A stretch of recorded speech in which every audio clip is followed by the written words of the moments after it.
Hi and welcome back to my channel. This is Sandy and I am better known as Mimi here on YouTube, and this is Mimi's Place, and today we're going to have a little chat. Before we do, I just want to let you guys know I appreciate all your support, and if you are new here, you are more than welcome, and if you're not so new and you've been here before, thanks again for all your support. Today I wanted to talk a little bit about my favorite items to help preserve my hoard, okay? My food stash, my preps. Now, we all know how crazy prices are right now, and tomorrow we could actually be in the middle of that port workers strike.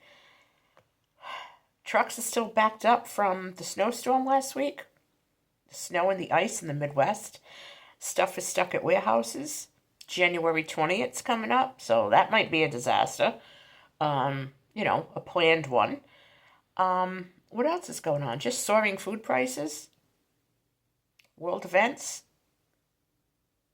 The food supply is horrendous between recalls, food prices, food shortages. Eggs are through the roof. They're about $6 or $7 a dozen in some parts of the country. I heard that they could get up to $9 a dozen for eggs. Okay, so that is a little crazy, isn't it? So when you think about prepping and getting your food stash and hoarding your supplies and being prepared, because we all want to be prepared. Everybody really, in this day and age, you guys all need to be prepared, right? So, okay, so you have so much allotted to you for your stockpile. You have to get your regular groceries, and you want to get the most out of your money, and you want to preserve your food for as long as you can, because food prices are skyrocketing. I don't see them coming down. We're going to be feeling the events of the last 4 years, probably for another 2 or 3. So we're in for a ride. But help is on the way. January 20th isn't that far. And Daddy's home. Okay. So before we get into anything else, I just wanted to say that I love prepping. I love prepping. I like being prepared, whether it's for a holiday, a birthday, a snowstorm, an illness, being told to stay home, being told to wear a diaper on our face, just anything that can possibly happen. Natural disasters, we get a lot of snow in New England, we get ice, we get rain, we get hurricanes. Lately we've had tornado warnings, so it's always good to be prepared. And for each category of preparedness, there are certain things that you need and certain things that you need to do. But for today, we're going to talk about being prepared, preparing your food stock. Okay, so to me, stocking food is an investment. It's literally money in the bank. The return on your investment is invaluable right now. I mean, you cannot put a price on something that I bought 6 months or a year ago and preserved, or 2 years ago and preserved, and to today's prices for that very same item. And it's crazy. Excuse me, guys. I'm going to take a sip. I'm drinking hot water and honey.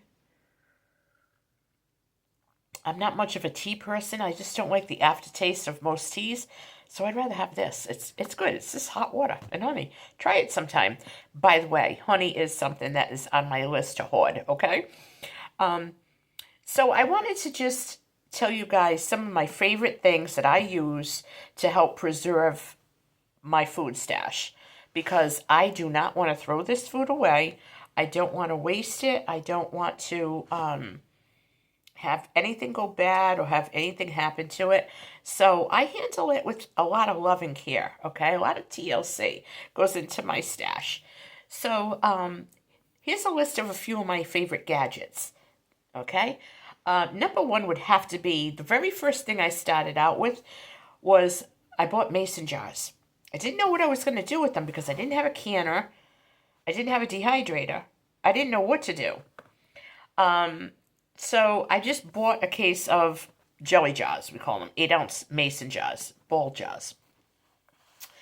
And I remember buying it, so I had some fresh fruit, and I was like, I said to myself, I want to learn how to can stuff. I think I should start learning. So this was like the fall of 20, around that time. So I canned some peaches. Just one, I just did one jar. I was in a canning group or a stocking group on Facebook, and I went on there and I asked them, I said, look, I'm not into a whole lot of canning. I have 2 peaches. I want to know, how do I can them safely? Because that was my big concern. Someone gave me the ratios and everything, and I did it. They came out fine. I know my mom loves canned peaches, and I tried them first because I said, I don't want her getting sick. If I don't get sick, then she'll be okay, right? So I tried them, and 24 hours later, I was still alive, wasn't sick. So the next day, I said to my mom, I can't home can some peaches for you. You want to try some? So she loved them. But those mason jars, buying that one case of mason jars really helped me out. From there, I bought a dehydrator, and I'm like, okay, I did the peaches. I don't know how to do anything else. How hard can it be to dehydrate food? You just put it on the thing, and it does it for you. So I ordered one from Amazon. Actually, I ordered 2 by accident. And I could have sent one back, but I says, you know what? You never know. I might need it someday.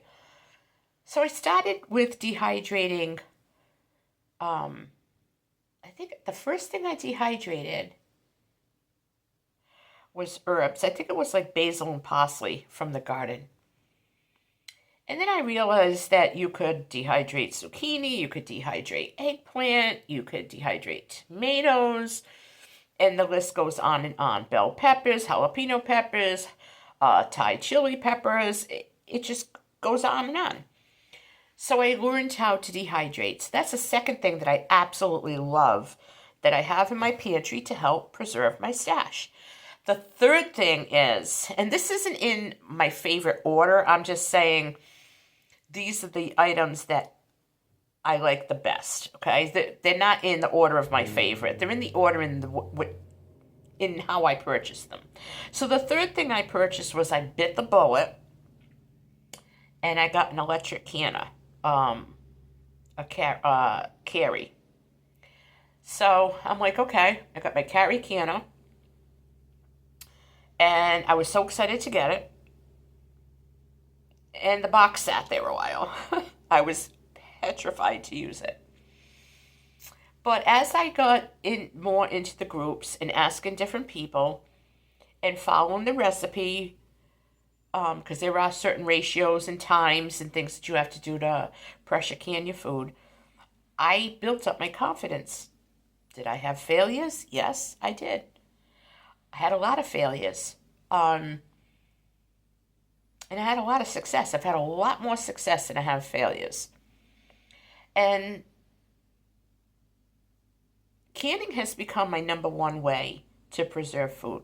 So I can water bath can fruits, tomatoes, salsas, pickled things. The rest of everything has to be pressure canned, and I absolutely enjoy it immensely. The fourth thing I really like, I like to use to preserve my food, are my 5-gallon buckets. Now, those I put dry goods in, rice, oats, sugar, flour. Okay, you get the picture. They come in handy for a lot of different things. Some people fill them up with beans, but I don't eat that many, so I buy dry beans and I just keep them in a separate little container with oxygen absorber, and I can some and I leave some dry. That's good enough for me. But I like my 5-gallon buckets because they are airtight. Nothing can get in there. It keeps everything dry. And it keeps it fresh. I would have to say that the fifth thing I use that I absolutely love to help take care of my preps are oxygen absorbers. Now, oxygen absorbers do prevent anything from growing in there, okay? Any kind of bugs, bacteria, anything that needs oxygen to grow and multiply. And it helps keep it fresh. So I did stock up on a lot of different types of oxygen absorbers. Some things I put in quart mason jars. Like I like to keep a quart of rice filled in a mason jar, a quart of oats. And then I have my canister set with my flour, my sugar, coffee, tea. But the mason jars come in handy for so many things. I store my dehydrated food in it, my canned food in it, and some dry goods. And I have to say that I'm really happy with just those 5 basic items. So if you're starting to get into food prep and preserving food, don't think that you have to go out and spend tons and tons of money.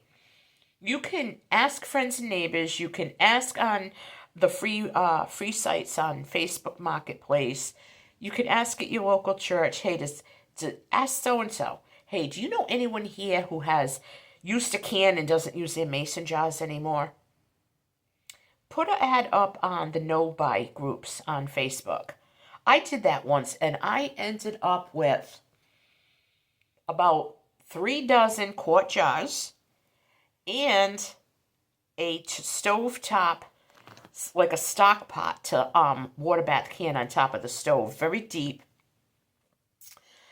Another time I ended up with another bunch of jars. My cousin brought me over a case of pint jars one time. And then I just buy them, and if somebody's going to give me jars or something, I always make sure that I preserve something, can some jam or some pickle something for them, give it back to them in one of the jars. It's just a nice gesture.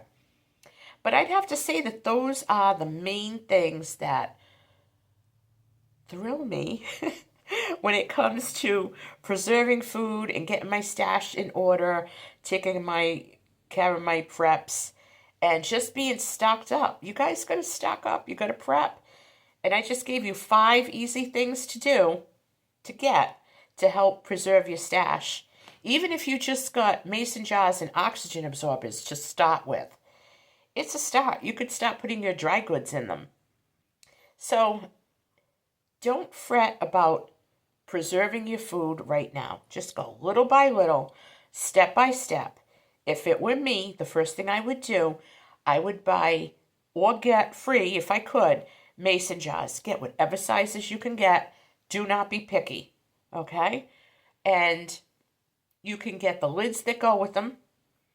And they're cheap. They're like $2 or $3 for 10 of them.